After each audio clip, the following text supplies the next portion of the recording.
terkait awal musim penghujan di awal September ini dan Oktober nanti. Di dua desa itu perkiraan masing-masing 400 kepala keluarga. Dua desa ini sudah kami tidak lanjuti dengan survei di lapangan. Artinya di desa Karangates memang debit airnya mengecil, hanya saja belum sampai kering kritis. Artinya tidak sampai ada air bersih sama sekali. Di Sumber Agung juga kemarin sudah kami lakukan tinjau lapang, indikasi untuk menuju kekeringan itu sudah ada. Bulan September sebagai hari jadi Kabupaten Pasuruan, pemerintah Kabupaten Pasuruan membagikan PIN kepada seluruh ASN non-ASN Senin pagi tadi. Pembagian PIN tersebut dilakukan bersamaan apel pagi karyawan-karyawati pemerintah Kabupaten Pasuruan di halaman Geraha Maslahat yang dipimpin langsung oleh PJ Bupati Pasuruan Andrianto. Dalam sambutannya, Andrianto mengajak seluruh karyawan Pemkab Pasuruan ikut menyemarakan hari jadi Kabupaten Pasuruan ke-1095 dengan banyak kegiatan positif. Salah satunya dengan sama-sama mensukseskan Pilkada serentak 2024 yang akan dilaksanakan pada Rabu 27 November 2024 mendatang. Salah satu temanya adalah bahwa hari jadi ini adalah momentum untuk mensukseskan UAN, dan yang kedua adalah lebih banyak bagaimana pemerintah Kabupaten Pasuruan lebih generasi Z, masih milenial, lebih peduli ya. Tapi yang lainnya bukan berarti ditinggal ya. Sementara itu salah satu karyawan Dinas Kominfo Kabupaten Pasuruan, Suci Avandi, mengaku menerima PIN hari jadi usai apel selesai dilaksanakan. Ia mengaku suka sebab desain yang dibuat sangat sederhana dan menampilkan bunga krisan sebagai salah banget dan sudah dipakai oleh banyak karyawan di lingkungan pemerintah Kabupaten Pasuruan. 1095. Menyematkan PIN hari jadi Kabupaten Pasuruan ke 1095 kepada Kasatpol PP Kabupaten Pasuruan Nurul Huda, Camat Purwodadi Sugiarto serta 3 staf Pemkab Pasuruan yang lain. Setelah itu diikuti oleh seluruh karyawan lainnya. Emil Akbar melaporkan. Informasi selanjutnya, pemerintah Kota Blitar mulai mendistribusikan kain seragam gratis bagi para. Konfirmasi Wali Kota Blitar Santoso mengatakan, pendistribusian kain seragam gratis itu sebenarnya molor daripada target yang sudah ditentukan sebelumnya. Awalnya Pemkot Blitar, namun karena ada beberapa kendala yang dihadapi, akhirnya kain seragam gratis baru bisa didistribusikan. Kota Blitar menerima 3 setel kain seragam gratis meliputi seragam nasional, pramuka, dan batik, serta juga diberikan ongkos jahit secara non-tunai. Besaran untuk siswa TK Rp90.000 per setel, siswa SD Rp100.000 per setel, dan siswa SMP Rp110.000 per setel. Tahun ajaran baru itu sudah terdistribusi, tapi karena ada faktor kendala, terutama ukuran baju dari anak-anak itu juga belum bisa dilakukan, makanya perlu diketahui jumlah siswa yang menerima kain seragam gratis ada 4.660 anak, dengan rincian siswa baru TK negeri ada 532 siswa, siswa baru SD negeri ada 2.351 siswa, dan siswa baru SMP negeri 777 siswa. Dalam hal ini Dinas Pendidikan mengalokasikan anggaran sekitar 2,1 miliar rupiah untuk pengadaan kain seragam gratis. Ninda Alivia melaporkan. Beralih ke kabar seputar Pilkada 2024, Bawaslu perbolehkan ASN dan ASN yang datang saat kampanye Bapaslon. Tetapi ketika datang ke kampanye, mereka tidak boleh memakai atribut ASN dan tidak tujuan memahami program serta visi misi yang ditawarkan oleh calon kepala daerah. Namun ditegaskan syarat dan batasan harus berlaku, yakni melepas atribut dinas. Sebagai ASN memang diperbolehkan mengetahui bagaimana visi dan misi yang akan dibawa oleh bakal calon kepala daerah ini. Disampaikan dalam kampanye, tidak hanya ASN, TNI atribut ASN-nya, Lebih lanjut, Arief menjelaskan bahwa tidak akan langsung melakukan penindakan apabila terdapat laporan masyarakat yang memfoto ASN ketika hadir saat kampanye paslon. Ya, jadi kemarin ada keputusan dari Kemendagri juga terkait ASN yang bukan diperbolehkan, tapi ketika datang di kampanye tapi tidak memakai atribut dan tidak menyuarakan, kan bebas ya, kita sebagai ASN juga pengen tahu, bahkan bukan ASN saja, TNI, Polri dan lain sebagainya, ketika ingin tahu terkait visi dan misi yang harus datang di istilahnya koridor dalam kondisi. Bila ada ASN yang kita temukan seperti itu, maka dari itu kita klarifikasi terlebih dahulu. Nah, itu pelapor juga tidak semerta-merta memfoto pada saat itu. Ya, kalau orangnya diam saja gini, sama saja masyarakat biasa pun seperti itu gitu loh. Tidak hanya ASN. Di sisi lain, Arief juga tetap proporsional terhadap setiap laporan yang masuk. Awang Sukmawan melaporkan. Sementara, Bawaslu Kabupaten Blitar lakukan waskat pengawasan melekat tahapan pemeriksaan kesehatan bakal pasangan calon. Ninda Olivia kembali melaporkan untuk Anda. Badan Pengawas Pemilu Bawaslu Kabupaten Blitar melakukan pengawasan melekat pada tahapan pemeriksaan bakal pasangan calon Paslon Bupati dan Wakil Bupati Blitar pada penyelenggaraan Pilkada 2024. Berdasarkan informasi yang Bupati Blitar menjalani pemeriksaan kesehatan pada tanggal 31 Agustus 2024 sampai 1 September 2024. Hal ini disampaikan oleh anggota Bawaslu Kabupaten Blitar Nikmatus Solika. Dia menerangkan, pertama Bawaslu memberikan himbauan kepada pihak Rumah Sakit Dr. Sutomo agar melakukan pemeriksaan kesehatan bagi Bapak Paslon sesuai dengan ketentuan atau surat dinas dari KPU. Himbauan ini disampaikan secara langsung oleh Bawaslu pada H-1 pemeriksaan kesehatan, dan selama proses pemeriksaan kesehatan berlangsung Bawaslu juga melakukan pengawasan secara melekat. Nikmatus menegaskan pengawasan secara melekat ini pada intinya ingin memastikan bahwa Bapak Paslon, Bupati dan Wakil Bupati Blitar benar-benar menjalani pemeriksaan sesuai dengan regulasi yang ada. Ada calon kepala daerah yang sedang melaksanakan pemeriksaan kesehatan. Intinya Bawaslu di sini juga harus memastikan bahwa pasangan calon yang mendaftar ini benar-benar melakukan pemeriksaan kesehatan, dan yang diperiksa pun ini sesuai dengan. Perlu diketahui ada 2 Bapak Paslon pada penyelenggaraan Pilkada tahun 2024 yang mendaftar ke kantor KPU Kabupaten Blitar, yaitu pasangan Rianto Beki dan pasangan Rini Goni.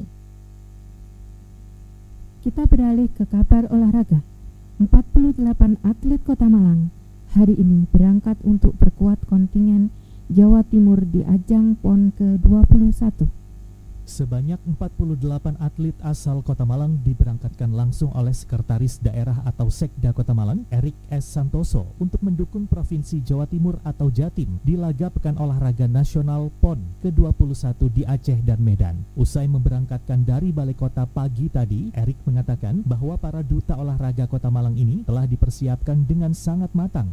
Harapannya bisa menghasilkan prestasi maksimal dan menjadi andalan pula di Porprov Kota Malang 2025. Kita lakukan pelepasan atlet-atlet Kota Malang yang menjadi bagian dari delegasi Provinsi Jawa Timur untuk mengikuti Pekan Olahraga Nasional di Aceh dan Medan. Tentunya atlet-atlet asal Kota Malang yang membawa nama provinsi ini jadi duta-duta olahraga Kota Malang. Kita berharap dengan telah persiapan yang matang, cukup, kita berharap pastinya duta-duta olahraga kita ini juga bisa menghasilkan prestasi maksimal.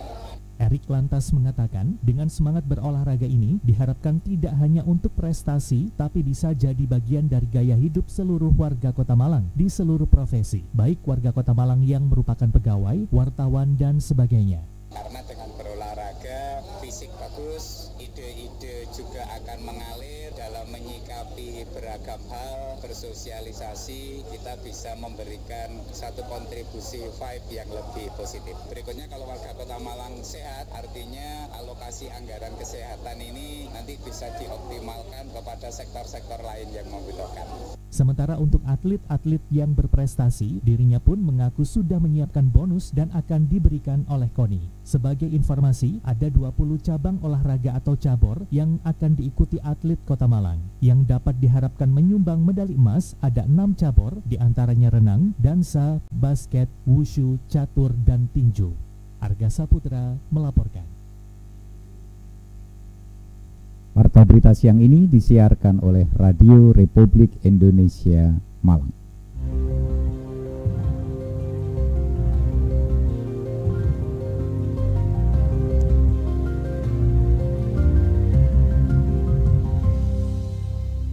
Target tinggi diusung oleh atlet catur asal Kota Malang yang akan memperkuat Jawa Timur yang akan berlaga di ajang Pekan Olahraga Nasional PON ke-21 di Aceh dan Sumatera Utara. Atlet catur Kota Malang, Nayaka Budidharma, mengatakan akan berupaya untuk membidik 3 medali emas di cabang olahraga catur, yakni di nomor catur standar, nomor catur rapid, dan nomor catur blitz. Standar sama catur rapid sama blitz. Strategi lawan gitu lah, bisa membaca strategi lawan gitu, jadi disiapin dulu. Lebih lanjut, Nayaka menambahkan, yang paling diantisipasi adalah atlet nomor 1 Indonesia asal Jawa Barat. karena lawan tersebut cukup berat berdasarkan pengalaman yang sudah diketahui ketika mengikuti beberapa kejuaraan nasional dan dirinya juga sebagai Grandmaster Indonesia. Terima kasih, Anda masih bersama kami. Warta berita siang ini disiarkan Radio Republik Indonesia Malang. Anda juga dapat mengakses audio streaming kami di www.rrri.co.id dan aplikasi RRI Digital melalui smartphone Anda.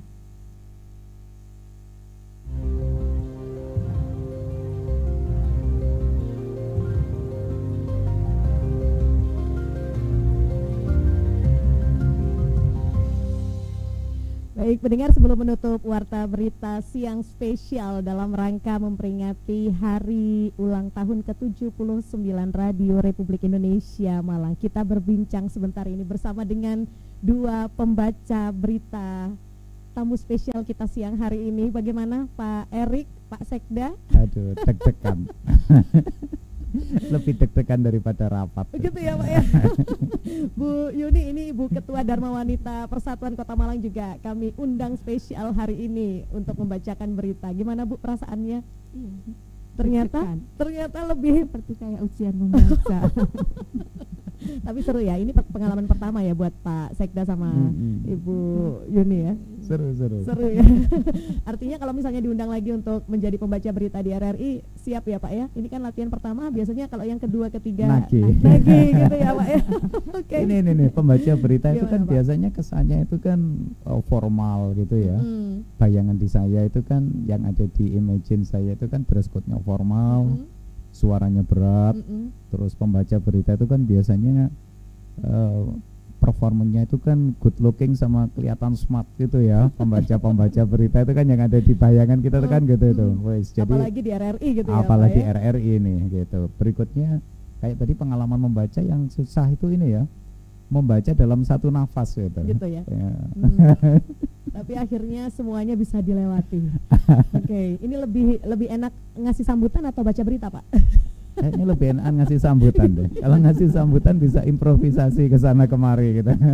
Oke, baik, kita mau tanya-tanya dulu ini agendanya Pak Erik hari ini kan juga lumayan padat. Jadi pagi tadi Pak Erik juga sempat agendanya melepas 48 atlet Kota Malang ya Pak ya untuk memperkuat kontingen Jawa Timur di PON ke-21. Nah, ini termasuk juga kita mau kasih semangat dan juga harapan untuk para duta olahraga kita ini yang akan memperkuat PON di PON ke-21. Apa harapannya dari Pak Erik ini sebagai Sekda Kota Malang? Iya, hari ini tadi kebetulan banyak berhubungan dengan olahraga agenda-agendanya. Yang pertama ketemu dengan duta-duta olahraga, warga-warga arek-arek Kota Malang yang kemudian dengan prestasinya menjadi bagian dari delegasi Pekan Olahraga Nasional Jawa Timur. Ada 47 cabur ingat saya tadi. Terus itu yang agenda pertama, beragam cabang olahraga di sana. Kemudian yang kedua, kebetulan kok ya masih olahraga gitu ya. Jadi Perbasi Kota Malang bikin kejuaraan untuk kelompok umur sampai dengan remaja seperti itu. Senang sekali. Kebetulan saya juga senang banget sama olahraga ini gitu. Yang selalu saya sampaikan itu kalau kaitannya dengan olahraga kan ini ya, bahkan Indonesia Raya itu aja pendiri-pendiri bangsa itu sudah melihat bahwa sehat fisik, mental, spiritual itu harus jadi satu kesatuan utuh. Makanya di lagu Indonesia Raya itu kan ada ini, bangunlah jiwanya, bangunlah badannya. Kalau kita lagi nyanyi lagu Indonesia Raya nih. Nah, artinya sehat fisik dan mental itu kan jangan sampai terpisah, jadi satu kesatuan. Makanya senang banget.